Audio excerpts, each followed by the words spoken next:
last one of the plain just texture ideas that I want to show to you is to incorporate fabric into your clay.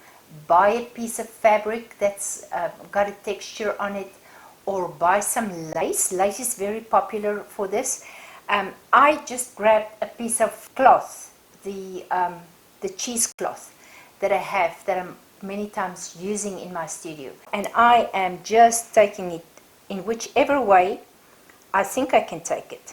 I put it down on a piece of soft clay, and now I am just working it in. Now the beauty of the cheesecloth instead of other fabric is that you can build something on top of it also.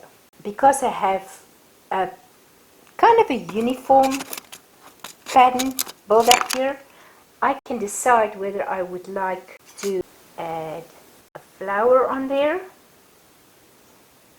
That's the bisque one. See how we didn't take the texture away completely? Or how I can